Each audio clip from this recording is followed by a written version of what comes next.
All right, welcome back to R-TAC and Daughters. And you're going to see before I put it together, because I have not picked out all the parts that will be with this um, 8.6 blackout, which is going to be mainly Aero Precision and Faxon. So let's get into the star. And if you watch the other video on the ammo, then you know the star of this is the 8.6 blackout barrel. So I was going to get a 12-inch version or barrel, but I had it in the cart and then I waited. I fell asleep and then I waited and I waited too damn long. So my options were a 16-inch barrel or an 8-inch barrel. And the 16, I was like, I really want this in a pistol caliber carbine with a 12-inch. So for sake of just saying, I ordered the 8-inch barrel, and here it is. So it comes from it's made by Faxon, as you can see here, barrels. If you've used any of their products before, you know how good they are. I've never had any issues. This is the 8-inch Big Gunner 8.6 blackout with a piston length gas tube system. Okay, and of course I got my barrel nut in here. So when you buy that, we're gonna skip. I got the AR-10 height gas block, 8.75 inch, or not inch, but 8.75, 3/6 screws, compatible with all AR-10 builds. That's the diameter, 8.75. It's 4140 material, 3 hex drive 6 screws. So that is my gas block. It is non-adjustable, so it should be set and ready to go. So if I do have to make any adjustments, it'll be to the buffer. Now this is a standard 308 buffer from a carbine, so we're going to use it. We do have Aero Precision's spring and their pistol tube. So there's the main parts right there. So let's get to the barrel. Now the barrel here is Faxon. They got nice quality. Uh, it has a 1 in 3 twist rate. There's your gas port hole, and that's a big old hole. You can actually see the rifling right there. Look at that. So comes to the end, safety end. I already pulled this in. This does have M4 feed lamp, M4 type feed ramps. So that's a big old honking hole right there. Big 38 caliber. So that's my barrel that I'm going to use for this Pacific rifle. Pistol.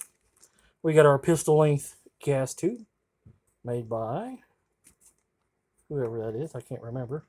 It's a reputable company, or I wouldn't have bought it.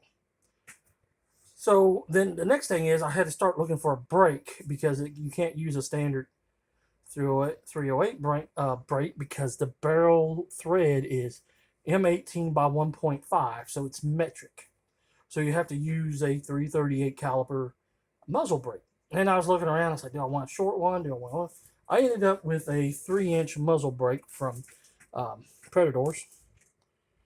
It's the Bernard Flash Hider muzzle brake. It has a thread pitch of M18 by 1.5. It weighs 42 or 4.2 ounces, and it is 3.3 inches long. And their little saying, "Don't get baffled," and then the OSSS suppressors. So that is the muzzle brake. Oh, wait a minute. You want to see it, right? So let's move this over here. And then here is the muzzle brake. So when I was looking for muzzle brakes, and trust me, they are expensive. This is the most I've ever paid for a muzzle brake. Up until this point, I bought some Strike Industries for $50. And this bad boy here is $100. So after looking at it, I said I liked the way it looked, and it's pretty neat. There's the front of it. So that's the muzzle brake that's going to go on it. So then that leads me to, well, what kind of handguard I got? Well, I bought 2 other handguards before I bought this one, so I have 3 of them. One of them will probably end up in um, a giveaway. So anyway, the barrel that length that I wanted, I couldn't get. I waited too late, but I did order the 12-inch handguard.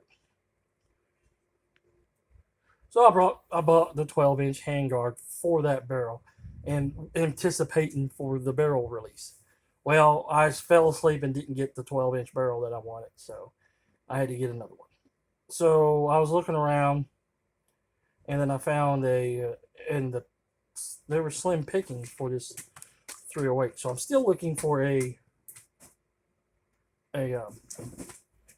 cat playing in a box, possibly an Aerial Precision handguard or somebody else with an M block. Because what I got is the Field Sport key mod. Now, this is perfect because the barrel is 8 inches. Well, let me do this the other way. This would help if I did that. So once you get your barrel through there, so there we go. There's the handguard will look on it. Not bad. It is key mod, and yes, I know that's obsolete. But like everything today, most of your accessories that you can put on here, you can get key mod for, or they're already being made where they'll work with key mod and M block. And I'll show you something in a minute. So I like the handguard. Yes, the only bad thing about it is in key mod. So we'll have to wait and see. So anyway, what do I get? I got a pistol. My favorite, and I have a problem with putting these on backwards, is the Link Curve foregrip or barrier stock from Strike Industries. I like Strike Industries. It will be in this video a couple more, well, at least one more time. So anyway, the Link Curve. So let me get what that is. Now I have these in red and blue and gold and a couple other colors. So this is set up where it will work with key mod and M-Lock, if you didn't know that. Of course, this is not the back, or this is the back. This is the hand, or not the hand stop, but the barrier stop. This is your hand stop. I have a tendency to put this first, and then using this as a hand stop. Yes, I know that's wrong, but hey, that's just me, and I'm, a right-handed person that's left eye dominate. Maybe that's why. But anyway, and then after getting it, then I realized that this damn thing, let me put it on the right, is just as long as my handguard. So my next thing is I can get a hand stop, just a single hand stop, which I'll probably end up doing now. I'll try this first and see how it goes. But I can put this on something else, so it's not a waste. Okay? Also on that, if you have that Strike Industry, it says stop. Link screws are 20 inch-pounds, or 2.26 Newton meters, and use Loctite. Because these will work loose. Trust me, I know. And I use Loctite. Anywho, that was the hand stop, or whatever you want to call it, barricade stop, that I plan on using. If it doesn't work out, I'll just put a single hand stop on there, and then I'll put that on something else. So does that cover the upper? Except for the upper. So what upper am I going to use? Well, that's a good question. So let me move some of these components out of the way. Or rearrange them. Yes, I'm sorry. This is probably going to be a little bit longer. We got the Aero M5, Aero, however you want to say it. Aero M5 upper receiver, forged 76 T6 aluminum. And it is compatible with 308, 762x51, which is 308, 6.5 Creedmoor. It also would be compatible with 8.6 blkout and 243 Winchester. Any of the 308 cartridges. Anything that's that is a diversion of that. So we have a aerial upper.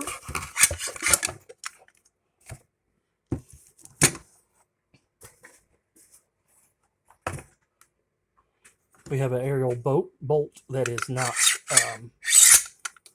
not marked, and we have a standard 308 charging handle. Again, that may be updated. I do have a standard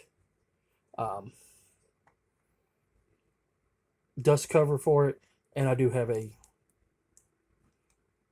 forward assist for this. So that's the upper. Not bad. I like using either Aero Precision or DPMS on these LR 308 uppers that I build. I do have a Remington one that will probably end up part of the how can I say it? Part of the maybe a 243 build in the future. But let's take a look at the lower receiver. And of course, it is a Aero Precision LR 308 SR 25 lower, multi-caliber, made in Washington State. Got the big A there. And, you know, you got your screw-in pin there. Great idea. I don't know why they don't do that on the AR-15s. Everybody, not just Aero. And then same way you got your. This is their enhanced, so you can tighten up the upper receiver here with this one. And so let's look at the handguard since we're at that part.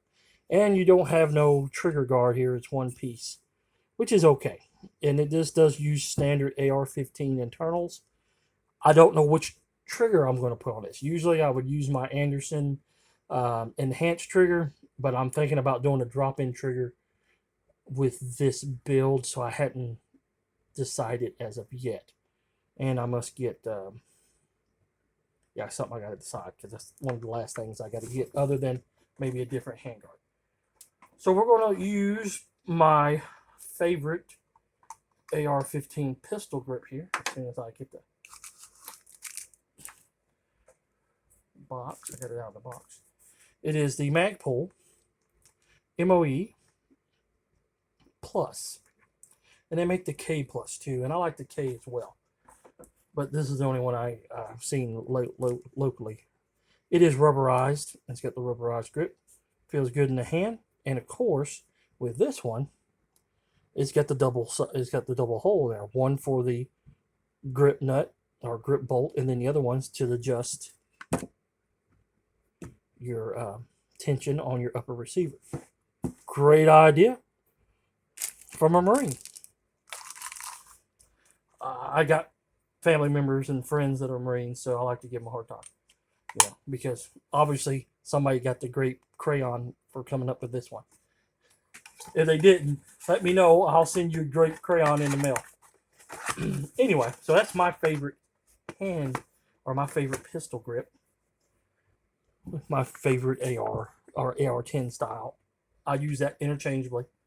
So what else are we going to use on this upper receiver? So we got some AR-15 parts here, but this isn't the magazine release is standard. It's mil spec, so I can use that. That's my magazine catch and spring. The release is going to be the Odin Works skeletonized mag release.